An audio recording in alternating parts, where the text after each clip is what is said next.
যখন মাদ্রাসা বন্ধ, আমার উস্তাদেরা বলে দৌড়াও, তুমি বাড়ি যাও। কিন্তু আমি বলি আমি বাড়ি যাব না, কারণ আমার মা নাই। আমি বাড়ি গেলে আমার মা আমারে বুকে নিয়ে আদর করত, আমার মা আমারে কপালে নিয়ে সুন্দর করে একটা চুমু খেয়ে নিত। ওই ছোট্ট বাচ্চা একটা মায়ের প্রেমে পড়ে পড়ে আমারে জানায়, হুজুর আমার সব ক্লাসমেটেরা এরা হাফেজ হয়ে গেল, এরা বাড়ি যাওয়ার পরে এদের মায়েদের বুকের মধ্যে নিয়ে চুমু খেয়ে এদের জন্য রবের দরবারে একটু দোয়া করে দিবি। কিন্তু আমি কার জন্য হাফেজ হয়ে বাড়ি যাব? আমার তো মা নাই এই দুনিয়াতে, হুজুর আমার মতো এতিম বালক কেউ নাই। তবে এরপরেও আমি বিন্দু মাত্র পরিমাণ আফসোস করি নাই। আমার বাবা আমারে কত রাতের বেলা বারবার আবদার জানাইছে, ছেলেরে বখাটে ছেলেদের মতো হবি না, বরং মাদ্রাসায় পড়ে একটু হাফেজ হয়ে যাবা। আমার মা নাকি আমি যখন মায়ের গর্ভে, আমার মা কত রাতের বেলা সুন্দর করে ঘুমায় নাই। আমার মা আমার বাবার কাছে আবদার জানাইছে, আল্লাহ যদি আমার একটা ছেলে দিয়া দেয়, এই ছেলেটারে মাদ্রাসায় পড়াই একটু হাফেজ বানায়া দিবেন, একজন আলেম আপনি বানায়া দিবেন।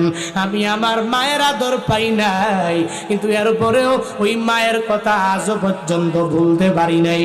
হুজুর গো, আমার নবীর দিকে তাকাইয়া, আমার মায়ের দিকে তাকাইয়া আমি এই মাদ্রাসায় 30 পারা কোরআন মুখস্থ করে সিনায় ঢুকাইয়া দিলাম। আমি কত হুজুরের জবান থেকে শুনেছি আমার নবীরও নাকি মা ছিল না। আমার নবী যখন 6 বছর, ওই সময় আমার নবীর মা চলে গেল, কিন্তু আমার তো এখন 12 বছর। আমার যেহেতু মা নাই, এরপরে আমার বিন্দু মাত্র পরিমাণ কোনো চিন্তা নাই। আমি আমার বাবার দোয়া নিয়ে নিয়ে আগে গেলে আমার হয়ে যাবে।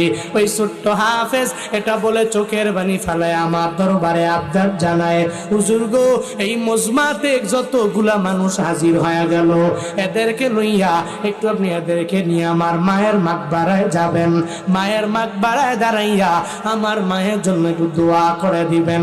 আমি বললাম, আমি তোমার কথা পরিপূর্ণ মেনে নিলাম, আমি তোমাকে সঙ্গে করে লইয়া ওই মাকবারায় যাব, আর তোমার মায়ের জন্য ওই মাকবারার সামনে গিয়া দোয়া করব। একটু পরে আমি যখন ছোট্ট বাচ্চাকে নিয়ে বয়ানের পরে রওনা হয়ে গেলাম, হাফেজে কোরআন যার মাথার মধ্যে এখনো পাগড়িটা পেঁচানো আছে, আল্লাহ পাক যার সিনার মধ্যে 30 পারা কোরআন ঢুকাইয়া দিল, আবার উপস্থিত জনতাকে লইয়া আমি তার মায়ের মাকবারার সামনে গেলাম। মায়ের মাকবারায় যাওয়ার পরে সূরা ফাতিহা বললাম, ইখলাস বললাম, তাকাসসুর পড়ে নিলাম। এরপরে বললাম, আজকে আমি নিজে